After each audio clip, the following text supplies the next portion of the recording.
Hello, everybody, and welcome into another episode of Prep Rally, the Daily Journal and djournal.com produced webcast slash podcast. Brad Locke here with you, your co-host, along with Gene Phelps. What, Gene, what would hello. that make me, a co-host? We're both co-hosts, Gene. Okay. We're equal partners in this thing. I don't know about that. I'm just the guy that talks first. You do the commercials. Well, we don't have any commercials yet. If you'd like to advertise on Prep Rally, There we go. drop us a line.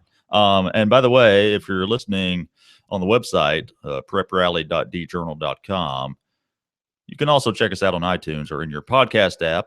And if you missed this webcast, hey, guess what? You can go back and watch it again. Watch the replay at djournal.com. So, it's a webcast slash podcast, simulcast, except the webcast comes first. Then we get the podcast up every Wednesday afternoon. Talking Northeast Mississippi high school sports.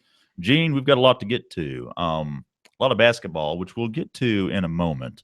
But first, something you wanted to talk about, some changes coming to the softball championship format. Tell us a little bit about that. Yeah, I'm still trying to track down some information, but from what I understand, this year the High School Activities Association's Legislative Council met last week, and the way the High School Activities Association does, legislation goes on the docket, and if it's passed the first time, it has to pass a second time before it becomes law or goes into the rule books. And what they've done is they've taken the fast pitch softball playoffs for this spring, and from now on until they change it.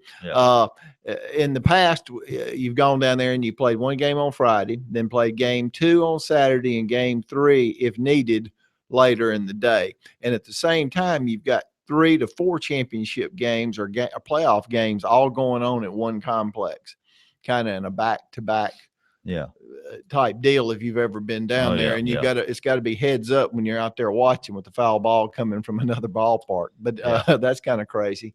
As a matter of fact, a fan from Smithville got hit in the head last year at last year's championships. But anyway, it looks like what they're trying to do, and I'm going to get some clarification, hopefully have a story in the Journal tomorrow.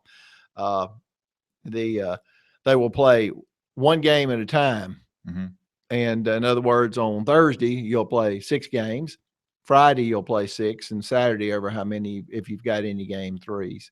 Right. And so you'll be playing on one field, one game at a time, which I think would make it easier for the high school activities likes to stream the games. And that would certainly make it easier doing that. Make it easier for us covering it. It'd make it easy for us covering it. A lot of times I've been down there and tried to keep up with 2 teams playing on different fields, and it's impossible. So I hope that's the way it's being done.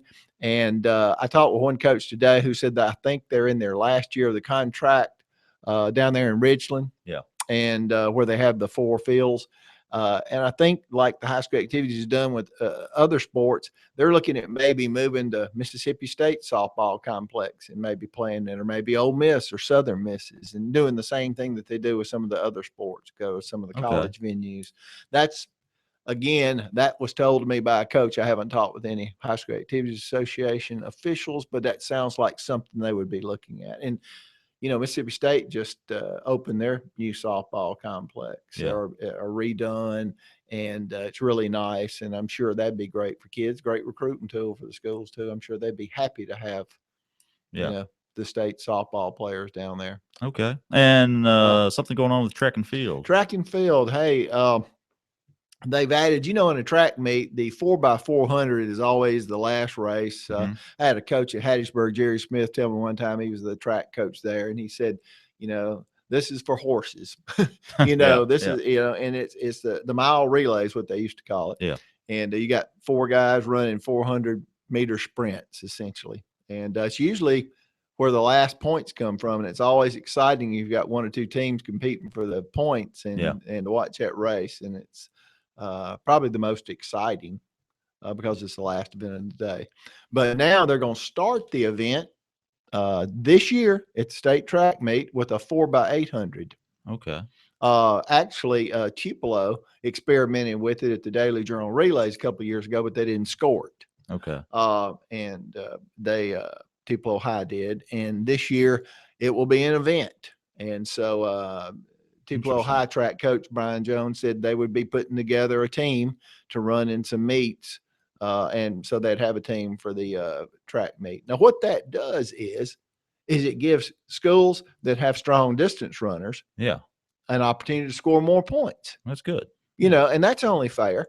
And Sure. and with the advent of the real successful cross country programs, you've got a lot more great distance runners, Yeah, and only so many of them can run in a 3,200 and a mile relay. Now yeah, you can have some distance runners out there letting it eat in 800s. yeah. And there's a lot of good long distance programs around here. We talk about Tupelo, Right, obviously. right, Myrtle and Corinth yeah, are usually pretty strong teams yeah. like that. So it just gives. I think it was something that a lot of track coaches wanted, Yeah. especially those that have strong distance programs, to give them an opportunity to win some more points Okay. for their teams. Okay. So that'll be interesting to see. Looking forward to that. Okay. Let's talk some basketball now, everybody. Let's go back quickly to Monday. You covered, Gene, I believe, Tupelo and South Panola.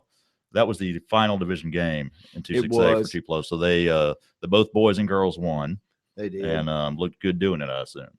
They did, and that was kind of the end of the regular season as far as division play for Tupelo. They do have Corinth coming in Friday, which will be a great matchup in boys. Yeah, yeah, it will. Probably two of the area's best teams, without a doubt.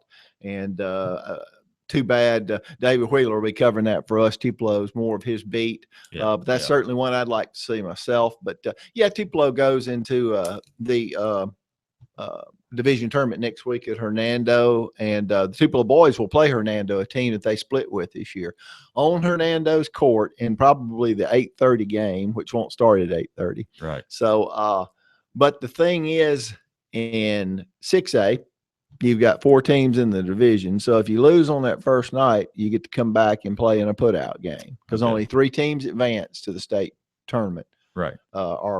It's not really a North State anymore. Regionals, whatever you want to call it. Yeah, it's actually Todd Kelly with High School Activities that considers it the state tournament. It's just the first round. Yeah. First round, second round, you go to Jackson for quarterfinals. Okay. So anyway, Tupelo's only has to win one game, boys and girls, to at least get into the first round. They're both set up as number 2 seeds, so they're in pretty good shape. You're in pretty good shape, but in a 4-team tournament, you just want to win that one game, then you'll feel a lot better. Yeah, and Columbus the number 1 seed in both cases. And there's a lot of bracketology going on here. I've talked with some coaches, and they're all looking down the road. Oh, if we lose and we go number 2, we won't have to see so and so until we play. So you don't want to lose, but you start looking. Golly, if we win, we're going to be in the bracket with. Yeah. So a lot of coaches are looking ahead at brackets and seeing where their best chances might be to make that run to the championship game in Jackson. Another game from Monday that we covered, just wanted to mention at least, Shannon and Itawamba AHS girls and IAHS with a close game, close win, 52-48 the final. Tori Mallory, if you follow girls hoops around here, you know that name. She had 29 points for the Lady Indians in a big Division I 4A win over Shannon. Yeah, I saw something tweeted. I thought they had lost Elizabeth Cleveland, their outside shooter, to an ACL injury, and I saw that Scotty Nichols from our Itawamba paper tweeted that she was actually back playing. Oh. I don't know how limited she is, but she's an outside or perimeter shooter, so I don't know even really how well she did that night, but that helps them out. Yeah. Everybody knows about Mallory and Constance Dunn. Yeah. And they still managed to win without Cleveland in there, giving them that outside presence. But they certainly will not hurt with her back. And moving ahead to Tuesday's games, last night, the game you were at, Gene, let's talk about that. You were over in Saltillo. They played Nettleton last night, and they Saltillo, man, they ran away with it 74-39. Yeah. And that's not a bad Nettleton team. I was expecting a little better matchup. Both teams had 16 wins. Yeah. And but Saltillo, if anybody's kept up, Saltillo lost 5 of its players for a month after some kind of incident in the stands that happened back in December. And so they went through a spell there where they lost like 5 or 6 ball games without those players. Since those players have been back, they've won 8 of their last 10 games. Yeah. And their losses have been by like 2 or 3 points. So this Saltillo team is really good. They're playing like their coach, Craig Lauderdale, expected them to play. Yeah. He says that he seems to think they're clicking here at the right time. Yeah. And they're a very impressive team. And they're getting some non-division warm-up games, you could call them, getting ready for the division tournament by Right. Nettleton. That was a non-division game. They got New Site coming up on Friday, another non-division game. Saltillo is 17-8 on the season, and look like they'll play New Hope next week in the first round of the 1-5A tournament, which is being held in Oxford. And that's a good division, boys division. New Hope's pretty good. West Point has beaten Saltillo. Oxford is in that division, so that's a strong boys division. Yeah, and let's kind of lead into that now. We want to talk about division tournaments coming up, starting next week. What they start on like Tuesday for the most part. They Monday do Tuesday, then go to like Thursday, Fridays. Right. And as you mentioned, top three. Is that in each division? No, that's in the big divisions, and like in 1A where you're playing where you don't have as many teams. Right, it's like in 5A and 6A, excuse me. And then the other divisions send 4. Okay. What are some who are some teams to keep an eye on? Some division champs that we expect could go far. I think, and when you're looking at girls, I think Pontotoc, Etowamba AHS in Class 4A, and that tournament this year, as always, is at Etowamba Community College. Yeah. They're at the Davis Event Center. It's a great venue, and they play there every year. I think some people have said it gives Etowamba AHS an advantage. I don't think so. I don't know. I don't know if they were playing in Etowamba AHS, it'd be an advantage. Yeah. But ICC, no, I don't think the high school Indians play any games there during the season. So, and it's a big arena with open spaces. So I think it's a level playing floor. The 2-5A tournament at Oxford boys, I think that's going to be a really good tournament with Oxford and Saltillo, New Hope, and West Point. I really think that's going to be a great tournament. The 1-2A tournament at Potts Camp, Ball and Ingomar boys. Oh yeah. I think Ingomar girls will win that tournament pretty easily. I say that now and jinx them, but and Baldwin and Ingomar boys are really good teams, and Baldwin beat them pretty good earlier this year. But I think I had somebody tell me the other night it was as a matter of fact last night tell me it was probably one of the worst games Ingomar had played, and I had Jason McKay, the former coach, at that night I was covering that game, tell me that's the best Baldwin had played. Yeah, so we may see a closer game if they meet in the division tournament. Yeah, and I think the 4-2A tournament at Winona, while we may not get down there, is probably going to have an Oklahoma-Calhoun City boys final. Okay. What a great game that'll be. Both those teams are really good. Both those teams have a chance to win a state championship. Wow. And of course, Baldwin will have something to say about that too, because they're in 2A. Yeah, exactly. 2A is going to be fun in the state tournament. It is, no doubt. It is. Any dark horses we see in any of these tournaments? I was thinking about that today. I think you don't want to call them a dark horse, but Oxford's boys have been kind of up and down, but they've got the team. Jarkel Joyner, we've mentioned him. I think he's been our player of the week. Yeah.